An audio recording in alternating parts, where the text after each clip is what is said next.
Hey everyone, it's Norm Farrar, aka the Beard Guy here, and welcome to another Amazon or Lunch with Norm Amazon FBA e-commerce podcast. In today's episode, we're going to be talking about the complete guide to GTINs and your business-based and your product-based business. The importance of GTINs. People talk about this. What's the difference between a GTIN and a UPC? We're going to be talking about that. And what are the costs involved? So welcome to another Lunch with Norm, the Amazon FBA and e-commerce podcast. Hit the music, Kelsey. Lunch with Norm. Lunch with Norm. Lunch with Norm.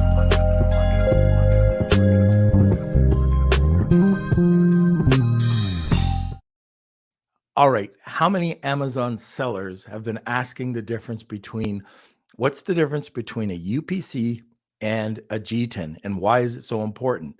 Today, we're going to be answering that.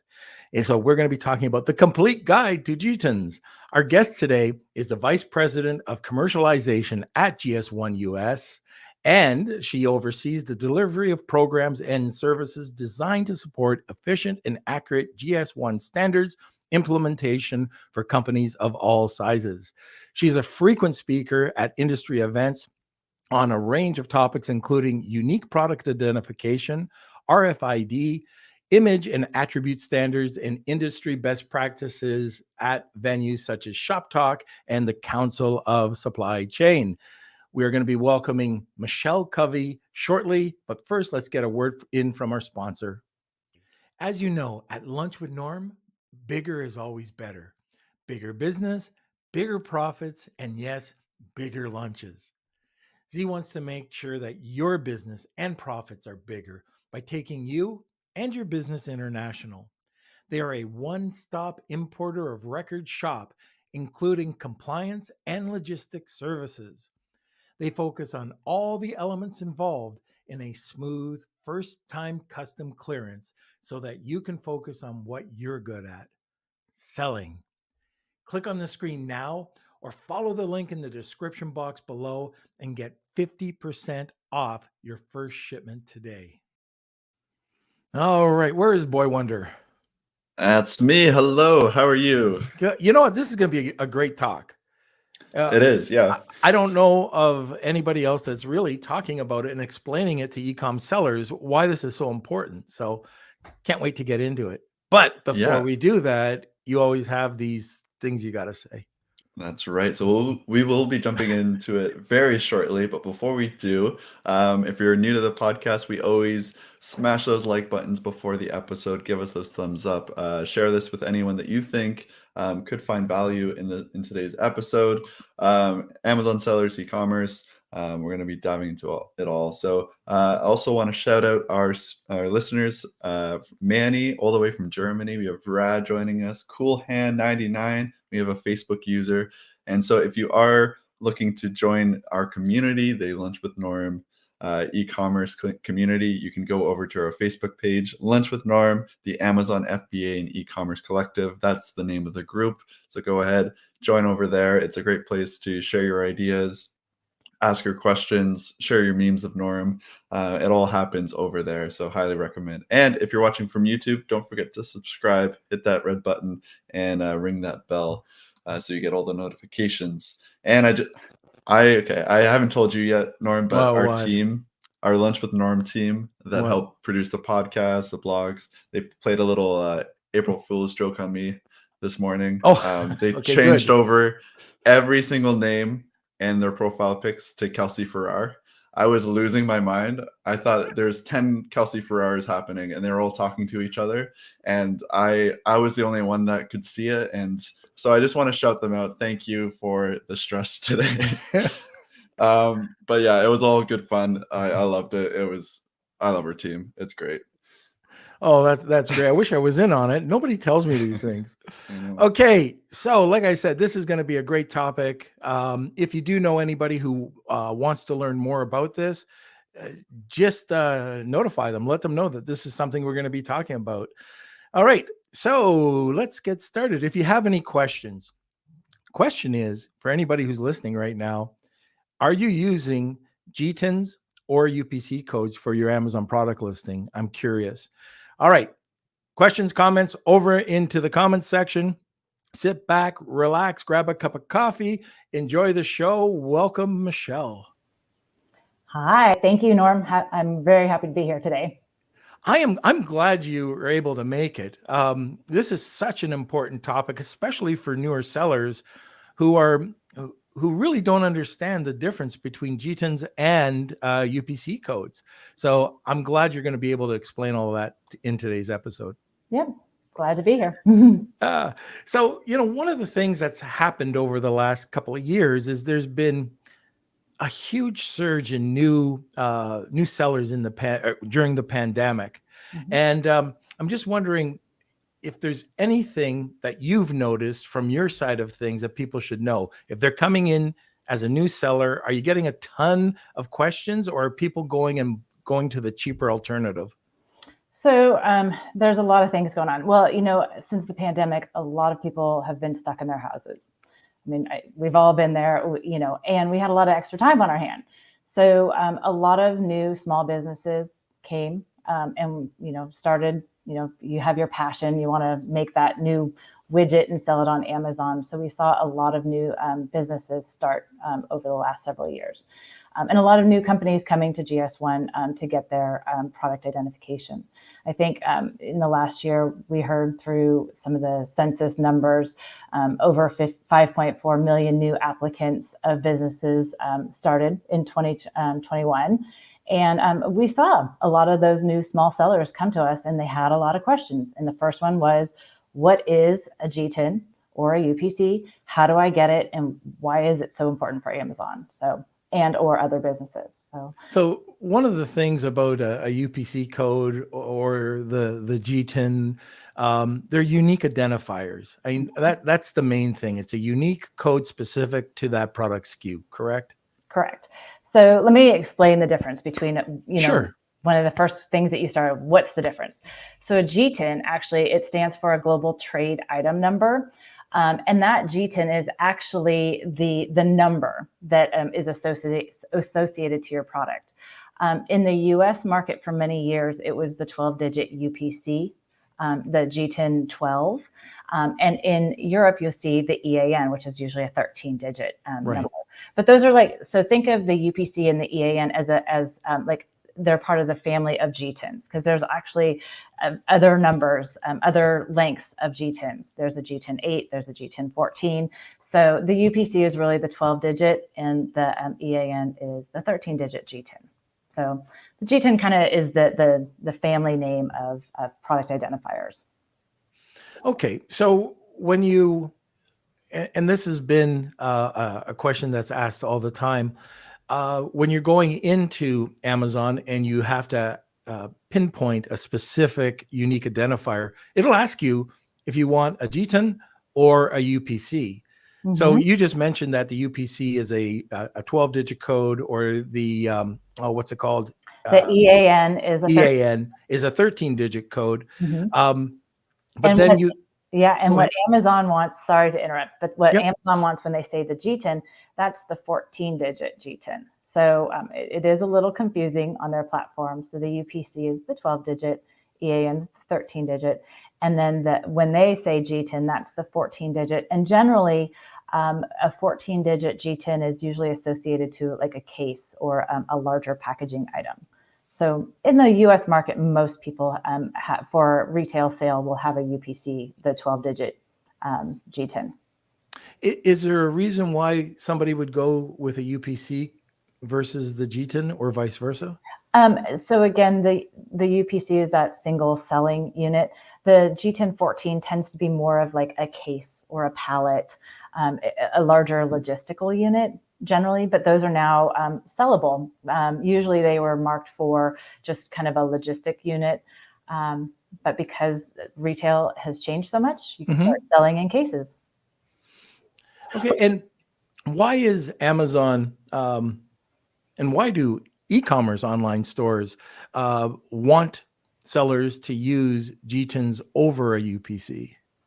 Well, they're the same. So just remember that GTIN is really the same. So I think the importance is that GTIN uniquely identifies the product. Think of it as kind of the license plate for the product. So it makes it uniquely identified. It's global. So it's a global standard recognized around the world. And it allows that UPC number or that GTIN to be associated back to the brand. So it helps with that brand to be recognized as the true owner of the product, and then also unique, because if you use just a number scheme that is not a global standard, then you could have kind of duplicates out there in the market, and it makes it really hard to determine if this is product A or product B. Okay, I'm going to get into a touchy subject with sellers, and that is Amazon is asking for GTINs. Sellers want to go down and dirty and go to a lot of third-party sellers that are just giving them at a lot cheaper rate. Can we talk about that? We can. So there's, definitely, we've seen that. We've had members come to us, members who have licensed their GTINs with GS1, but they've had to come to us because they did go to a third-party seller, and Amazon had then rejected that third-party seller. Again, that when GS1 issues that GTIN, it's actually authenticated and it is associated to the brand owner. And we actually provide a database to large retailers. It's out on our website that you can actually check the validity that brand owner is associated to their GTIN. That's really important for large marketplaces like Amazon or other retailers, because you want to prevent counterfeit, you want to prevent fraud, you want to prevent any unauthorized resellers of products to be selling your products. So you want to actually have that association to your product, and having that license data or that prefix data or that GTIN data associated to your company allows that brand to be protected and have true ownership of their product. Third-party sellers don't have the ability to put that product information into that database. Okay, and not getting into any legal issues here, we won't name anybody or anything like that, but from what I understand, some third-party sellers have purchased these in bulk. The prefix is actually in their name, which doesn't allow the seller, and if I'm wrong, just let me know, but doesn't allow the seller to be authenticated. Is that correct? Yeah, and I'm not too sure. I can't really speak to the numbers that they do issue, the third-party sellers. Again, GS1 as a whole, so we are a large global federation. So there are GS1 member organizations around the world. GS1 US is where I represent. There's GS1 UK, GS1 Germany, GS1 Brazil. All of the GS1 member organizations are the true issuers of these GTINs or product identifiers. We do not contract out with anybody else to be a third-party seller. So if you don't go to GS1, you're at risk for not, again, getting that authentic GS1 UPC. And it may seem like there are other price alternatives out there, but I know at GS1 US, we've really tried to listen to our market and provide a wide variety of options so that sellers can get their GTINs with us at reasonable prices. So we just launched last year the single GTIN option, which is really popular for a lot of the small Amazon sellers, which is just a $30 per GTIN, no renewal fees, and that seems to be very popular, and it allows. Oh, there's no renewal fees. No renewal fees, yeah. So on those single GTINs, and that was we wanted to listen to these small businesses and meet them where they were at and address some of their pain points. And we thought, well, to get them started with their GTIN on their GTIN journey, I guess, or product identification journey, give them, reasonable pricing. So I think that's been very well received from our members. And we see a lot more sellers coming in and starting off with a GS1 GTIN. I had no idea you could do that. I always thought there was an annual membership or subscription.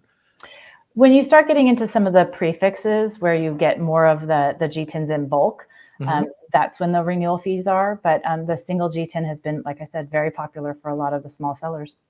Yeah, $30, and it's just ongoing. Well, that's great. Is there an area or is there a way to scan the GTIN just to validate to the seller that it is associated with your brand?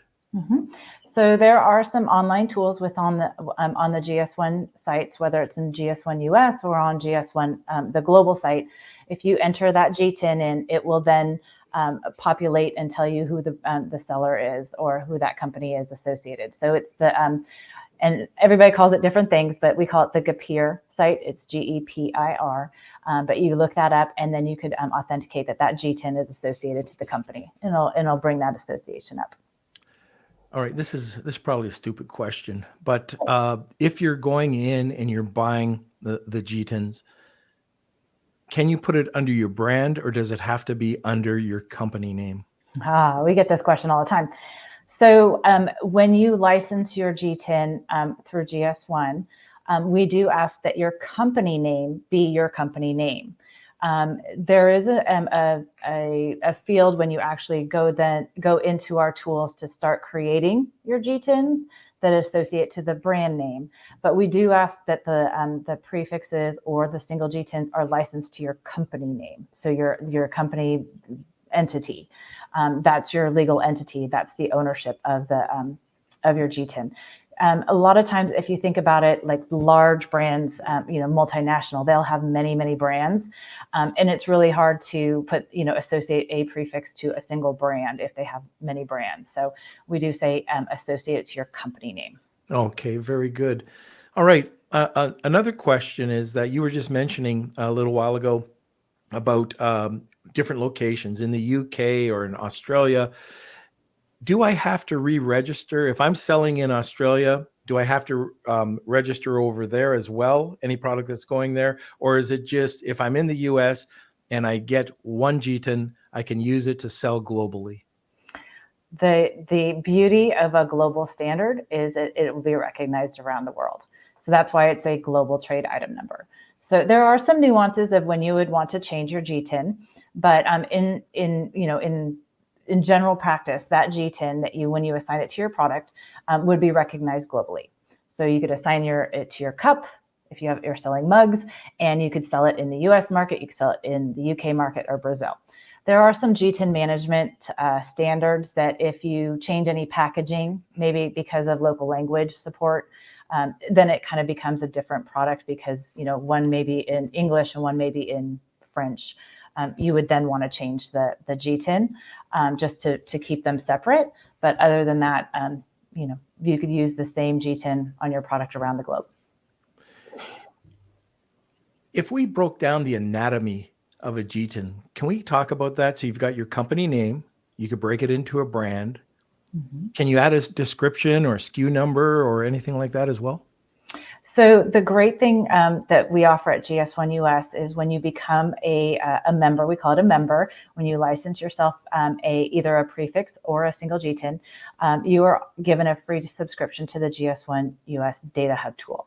And this tool is great because it allows you to start associating product attributes to your GTIN. And there are fields that allow you to enter that brand name and other product information, weight, dimensions, if you want to put a SKU number on there. It's a few attribute fields, but that allows you to at least start to put the attributes associated to your GTIN, and then you could then export it and share it with your trading partners or continue to build on that product information in a PIM system or another catalog type of system. Okay, very good. I know it's a bit early for this, but any of the listeners who are having any questions about unique identifiers, please post them in the comments section. I'm curious on whether people are using or what type of unique identifiers people are using. So please post them in there. Also, we have a really great giveaway again today. If you are interested, we're giving away 1 month to our group mentoring community called Centurion League. And that's for 1 free month. That's worth $199. And we're giving away some of our chocolates as well as our mug with the M&M. So if you're interested in that, it's hashtag Wheel of Kelsey, tag 2 people, and you'll get a second entry. So Kelsey, why don't we head over to a commercial at this point? A big thank you to our sponsor, Startup Club, the largest club on Clubhouse with over 790,000 members and growing. They're one of the world's largest communities supporting the startup ecosystem, from founders to those wishing to work for a startup and everything in between. You can find them at www.startup.club for blogs, recordings, and a calendar of upcoming shows, and on the Clubhouse app. Just search Startup Club for daily shows 24/7. You can also now listen to their show, the Serial Entrepreneur Club podcast, on Apple and Spotify too. Stop by to connect, learn, and grow together. You know, Michelle, just listening to that sponsor, we should get you on to the Startup Club Clubhouse room.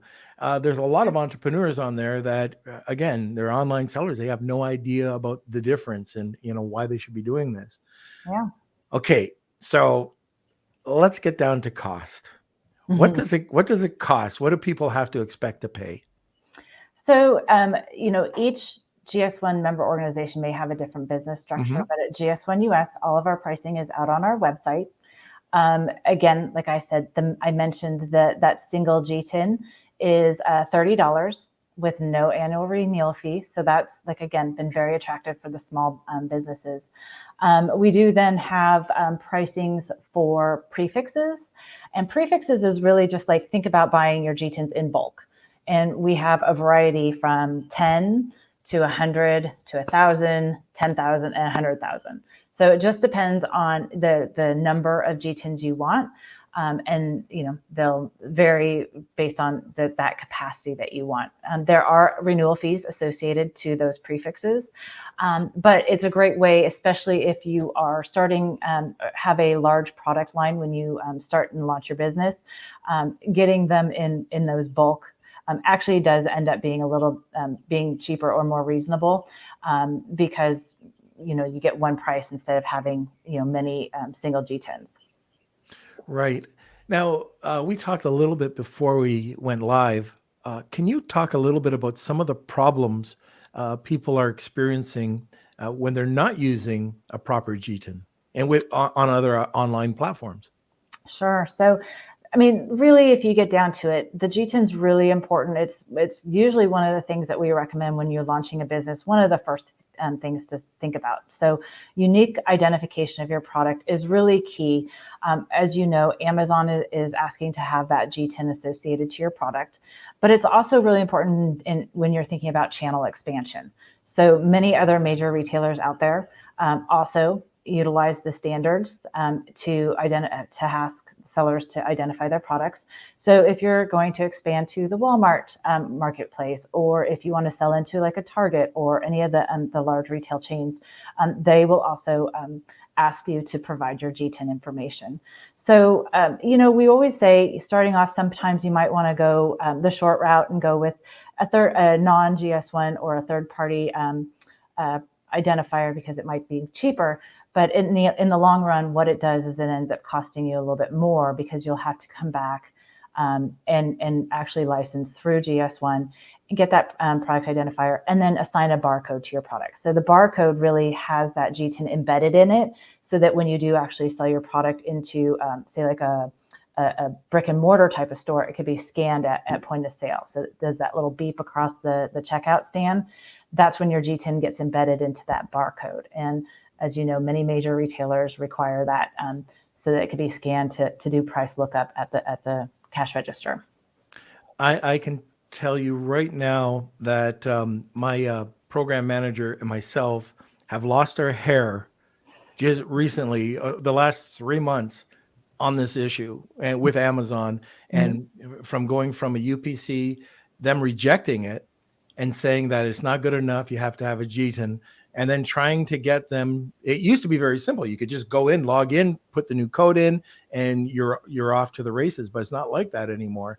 But yeah, it's just such a hassle if you don't do it right. And especially now that you told me about this $30 GTIN.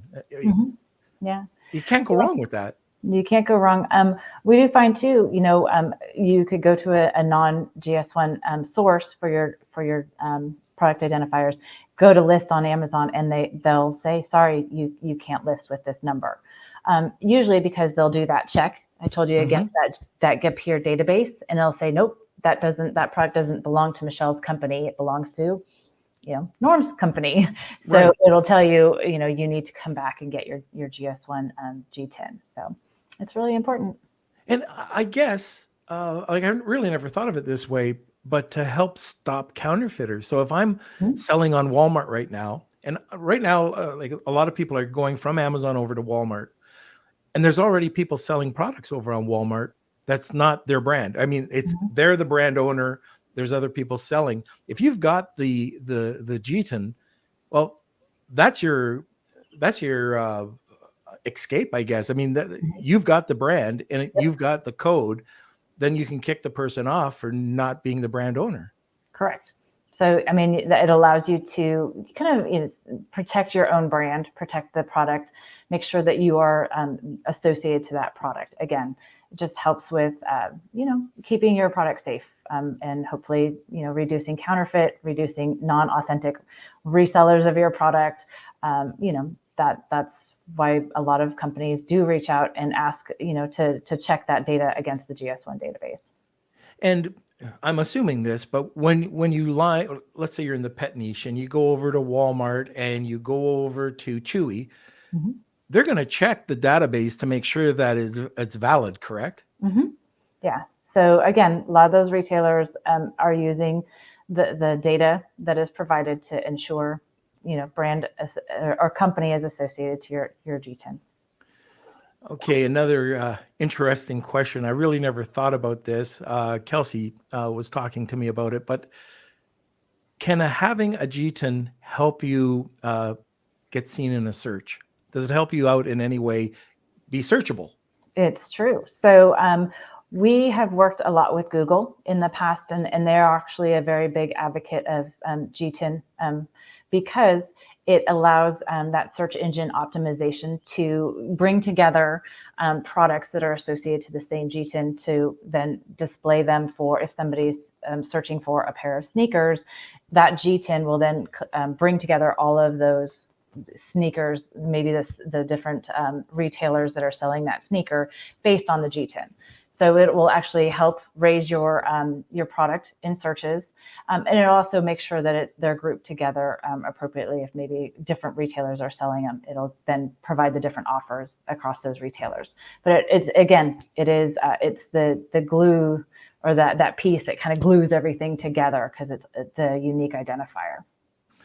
Would you be able to walk our listeners through the whole process? So you come over to your website, you know that you have to buy the product.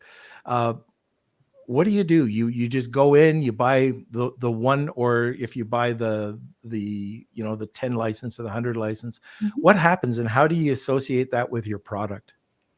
So I think in your chat here, you say you have provide the website. So you go to gs1us.org. We have a tool. So a lot of times companies don't think about how many GTINs they may need. They may think, I'm selling a t-shirt, so I just need a GTIN.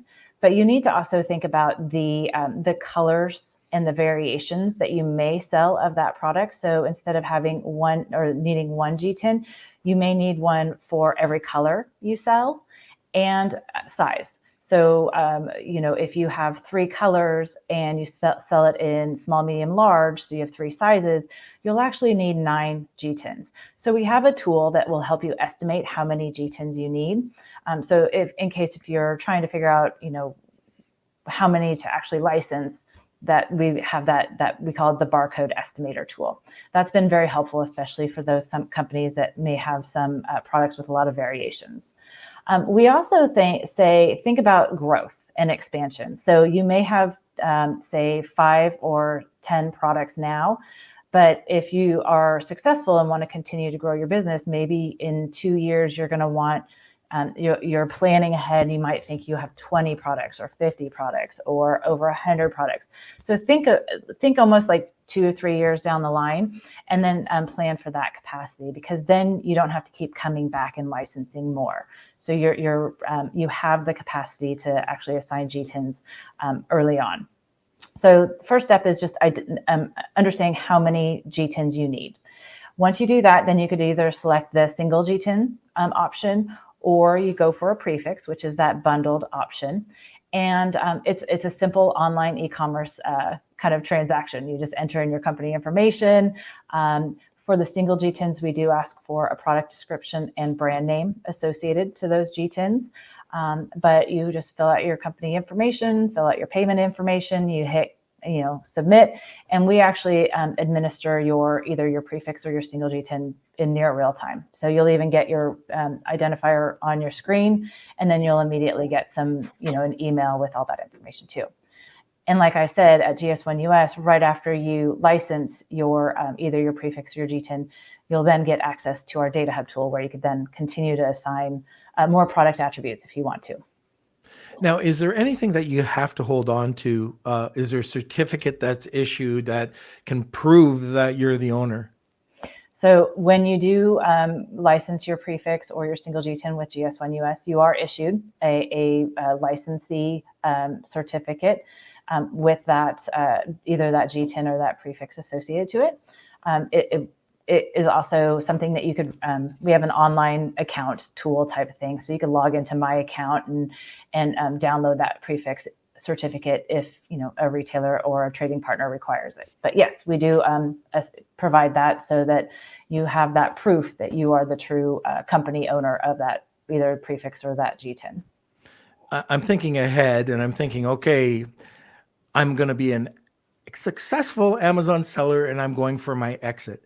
How easy is it to transfer that asset over to the seller or the buyer? So if you're talking about transferring your actual prefix or your GTIN. Correct. Yes. So once you actually license that that prefix or that GTIN, it is associated to your company. We do have processes in place that if you have a merger or an acquisition of your brand, that could be transferred. But we want to make sure that prefix or that GTIN, that identifier, is truly associated to the company that licensed it. We don't reissue it to another seller or anybody else. We keep it to that company name. And if you do go through a merger or an acquisition type of event, we do have some paperwork in process to help transfer those over. Okay. Now, I mentioned this just before we got on, that I had a bunch of questions. You've answered my questions, but I also know that there's probably a few rabbit holes you'd like to go down. Is there anything that I missed out on? No, I think the good thing or the thing to think about too, we always say, think about how you want to grow your business. So, while GS1 is known a lot or is associated to the UPC barcode, which actually the GTIN celebrated its 51st birthday yesterday. It's a small known fact. Yeah. Happy 51st. Congrats. Happy 51st birthday. But besides just GTINs and product identifiers, we do manage a lot of other business-to-business standards. So as you start to grow into other channels, there's a lot of resources that GS1 could provide on expanding the use of standards. So as you maybe ship product into warehouses for other retailers, there are some other standards, and that prefix helps you build those identifiers on those. So it doesn't just stop at the unique identifier for your product. It could then launch into how do you identify pallets and logistical units to be shipped to your trading partners? How do you share that data electronically between your trading partners? There's a whole host of other standards that GS1 manages. If you really want to go down to a rabbit hole. But we do provide, at least on the GS1 US YouTube channel, a lot of great videos that help just simplify it for sellers so they could kind of get an understanding of how the standards are used in business to think about how your business may grow and how those standards are used. So I think that the GS1 US YouTube channel has a great resource library and small little snippets and videos that can help people out. I agree. I've seen the channel and trying to understand it, and it does make it much more clear for us. Mm-hmm. Okay, so I noticed that we have a bunch of questions. Kelsey, can we get to some of the questions? Yep. Also going to post the YouTube channel here, just so everyone can watch and bookmark it. So yes, we have lots of questions actually. Okay. So from Simon, is it okay to recycle your own EAN if the product has become obsolete and no longer available? So again, that EAN, just remember, is in the family of GTINs. So no, the answer is no. If you follow the GS1 standards. We used to have a reuse standard, but that was changed and ratified specifically by some of the large marketplaces about, I'd say, 5 or 6 years ago. So all of our standards are actually we have industry members come together and help determine the standards. So GS1 doesn't come up with the standards. We just help facilitate industry members to determine what the standards are. So a lot of the large marketplaces were running into issues where because some products can be resold. So think of like an eBay, where your product can be resold long after its original market date. And so what was happening is there was collision of like reused UPCs or EANs or GTINs on those platforms. And so we modified the standard based on industry's request about 6-7 years ago to no longer allow the reuse of those product identifiers. So once that product identifier is sold to or assigned to your product, it stays associated to that product for life, is the standard. Okay, very good. Okay, our next question. Let's see. From Jessica Rabbit, I purchased a package of 100 GTINs from GS1 UK because the price is much cheaper than the USA. Why is there the price difference? What should I know to use? What should I need to know to use on Amazon USA site, if anything, because they are UK? So again, I mentioned that all the GS1 member organizations have are the issuers of GTINs. Each GS1 office, though, is kind of like operated in its own business model. So GS1 US has its own business model, own pricing structure than GS1 UK, GS1 Germany, like I said. I guess the only thing I could say is, if you license your GTINs through GS1 UK, they are legitimate GS1 issued identifiers. What we always say is, go with the company that you feel like you're going to get the best support from. You also have to think of in local language support, which UK is English speaking, but local time zone support if you do need to call into the office for any kind of help. But it's your choice to go whichever GS1 member organization you want to license your product identifiers. And again, that GTIN that you did get from GS1 UK, it's a global unique item number that can be used on the Amazon platform in any market. Okay. All right, let's see. Our next question from Nathan. I've used GTIN exemption in the past on Amazon. Is there anything wrong with this method? What risk would one face going this route? So this is also a business decision and working with Amazon. So I can't really speak about Amazon's practices. We do know that Amazon allows sellers to get GTIN exemptions. And there are some product categories that they are definitely GTIN exemptions for, say like handmaids or collectible items, that sort of thing. We also do know that because sometimes regulations change where you do need to be able to track those product items through the supply chain. And so some of those GTIN exemptions may start to be removed on some categories, but that's a business decision by Amazon. So there may be a future date where Amazon says, we originally gave you a GTIN exemption, but now we need you to provide a GTIN. But I can't speak to that. That's an Amazon business decision. Yeah, and one thing I can add to that is that if you want to go to other platforms, exactly, and we're talking about multi-channel, this is where everybody's going in 2022. Yep. So I'd spend the $30. Yeah, and if you get the GTIN exemption there, but you then go to the Walmart platform or marketplace, right, you're going to be asked. So that is a very good point, as we mentioned before. Is think about channel expansion. Okay, next question is from Manny. I have bought some GTINs directly from GS1 Germany, and there's one GTIN that someone is already using on Amazon, but I paid for this one. What should I do? So if you did receive it from a GS1 member organization, and I believe GS1 Germany does provide those certificate of license ownership, is work with selling partner support, the SPS team, to provide your prefix or your GTIN certificate to show that you are the true rightful owner. Even though Amazon does use our database, sometimes we've seen this happen, and I think if you provide that certificate to selling partner support, they will clear it and allow you to list. They will clear the non-authentic owner of that GTIN. Okay, great. We just have a couple more questions to go through. Let me see. From Nathan, what happens? Okay, so he wanted to clarify if you fail to pay the renewal fee, obviously it's canceled, but how does that play out with your active listings? So within that GS1 database of license information or GTIN information, we do also report if it's active or inactive. And retailers look at that field and determine what they want to do with that. So that's, again, they'll look at if the prefix or your license is active or inactive. And I don't know exactly the business practices that the retailers use, but we do report that in our database.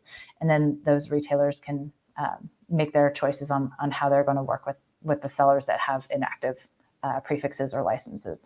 If they're inactive, and if they want to reactivate it, they can pay the fee and it'll just be active again. Yep.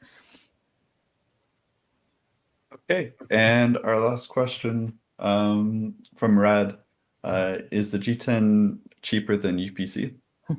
So again, going back to the difference between a G10 and UPC, they are synonymous. The UPC is a kind of like in the family of G10s. So the UPC is the same, and so they're the same price. Okay, so I think that's it for the questions. If there are any more questions, you can either squeeze them in now, or you could go over to our Facebook group, Lunch with Norm, Amazon FBA, and e-commerce collective, and you can ask away there. Also, as we mentioned before, the GS1 website, there's a bunch of great information. I've been kind of going back and forth right now, just looking up some different information to share. And so if you're interested, you can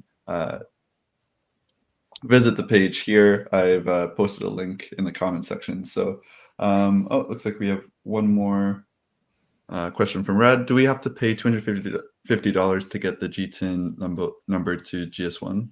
So it depends. I'm going to say it depends. It just depends on the capacity number. That looks like you're probably looking at the 10 capacity. That's the prefix that gives you the bundle of 10 GTINs. So if that's the number you're looking for, we do have the single that is just $30 with no renewal fee. So if you need 1, 2, a handful, that is an option as well. Yeah, and one of the things I just want to make sure everybody understands, we just went through this. Afalabi and myself, we just went and purchased some GTINs, and we got them for 72 cents, 1 packs, the 3 packs, 72 cents, and the 5 packs. So if you have separate variations, like we have cents, you do have to go and get a separate GTIN for each one. And if you've got a separate 3-pack or 5-pack, you've got to be able to, you have to do that. So we ended up, I think, just buying 300. So anyways, okay. Any other questions? If not. Yeah, we got 2 more. So this one we kind of touched on before, but I guess if mixing and matching is a little different. But from Claudia, I bought my first 10 GTINs from GS1 Canada. Can I buy the next ones from GS1 UK? There are no rules of which GS1 member organization you need to go to. Even if you're based in the US, you don't have to come to GS1 US. It's a business decision of yours. Again, we always say, think about local language support and local office like support. Usually most of the help desks are, the normal traditional business day hours, not 24/7. Very good. Okay, and just one last call to the Wheel of Kelsey today. We have our giveaway for 1 month free membership to Norm's Amazon e-commerce mentorship group. So if you're interested, that's hashtag Wheel of Kelsey. You'll also get a box of chocolate, an official Lunch with Norm mug, as you can see here, and some custom M&Ms. So the shipping and everything is only for Canada and US, but if you're outside, you'll still get the Centurion League membership. And we have one last question following up on Manny's question about having someone take their GTIN number already. Manny's asking, will the other seller have issues? I'm afraid of doing something bad to his ASIN by taking my GTIN back. Well, you should own your own GTIN, so I don't think you should be afraid of what you're doing to the other seller, because they're probably not the appropriate seller for your product. But that's just my opinion, though. I shouldn't say that. That was just my thought. But I think that, if you really are the true owner of that GTIN, you need to take action and make sure that it is associated to your company. Okay, so I am not telling you what to do as listeners. I know that there's a lot of new listeners that, try to do things very inexpensively, and that they'll go to a third party and buy, 100 UPC codes for next to nothing. But there are advantages and disadvantages, and this is what we wanted to show during this show by going and getting it done properly from the start. And now, especially with that $30 singular GTIN, that why have the hassles later on, especially if you want to spread out to multi-channel. So if you want to learn more, we did post the YouTube channel for GS1. They've got plenty of tutorials over there. And we've also posted the website if you want to go out and check it out. And that's GS1US.org. Okay, not .com, .org.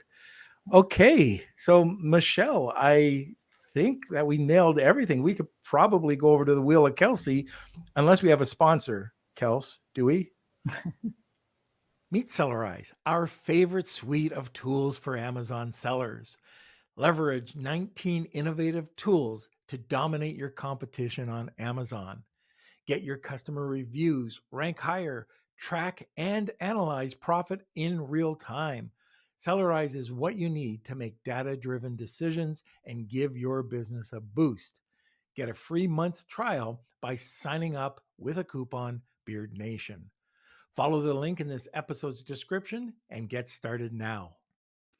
Okay, so we did have a sponsor in there.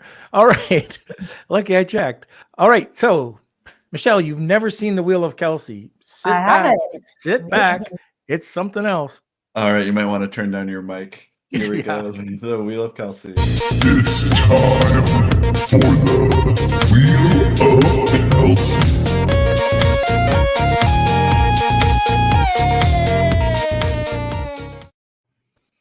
Okay. All right. Got a bunch. Okay. Yeah, we got lots of people. Also want to give a shout out to some listeners that just rolled in late. So welcome, Ionid, Claudia. It's great to see you. And if you missed out on the beginning of this, you can always go back to our YouTube channel and rewatch. It's great to see everyone. And yes, it's time for the Wheel of Kelsey. So I'm going to shuffle these up. Here we go. And give it a spin. If you are the winner, please email me k@lunchwithnorm.com. And we'll see who it lands on. Well, there we go. Manny.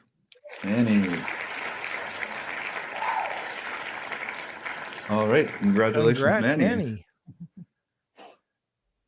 And I think that's it. Michelle, you are off the hook. So I really appreciate you coming on and giving some clarity to the mystery of GTINs. So I do, if you could just stick around for a second afterwards, you're going to be removed, but just stay backstage if you could. Love it. Okay, so thank you so much. I hope everybody enjoyed the episode today. Kelsey, where are you? Yes, it's I thought it was a great episode, and we've never touched on this before too, so I think Michelle did an amazing job. She And did. there's a lot of information there, so definitely, if you need to go back, you can go to our YouTube channel and rewatch. Just search Lunch with Norm, and we'll come up. Or you can also watch it on the fly. The podcast episode will be recorded or will be uploaded on Monday or Tuesday. So just go visit our Lunch with Norm website or Spotify, Apple Podcasts, however you listen to your podcasts, and you can watch it there. And also, don't forget to smash those like buttons, give us a thumbs up, and I hope you enjoyed the episode. If you have any questions about topics that you want to hear, guests that you want on the show, let me know, and I'll do my best to reach out and get them on. So Okay, who do we yeah. have on Monday, Kels? We have Brett Burkow from FBA Excels. So this was a recommendation from Andy, actually, and Andy was saying that this software has really helped him out. Okay. Andy's one of our Patreon members, and we love Andy on our show. He's a friend of the podcast. So yeah, as a recommendation, it's going to be a great episode. So definitely stick around for that as well. Very good. And have a great weekend, Claudia. And all of our Beer Nation listeners, I hope you enjoyed today's episode. All right. So tune in every Monday, Wednesday, Friday at noon Eastern Standard Time. Thank you for watching. Thank you for being part of the community. We could not do this without you. Enjoy your weekend and enjoy the rest of your day. Lunch with Norm.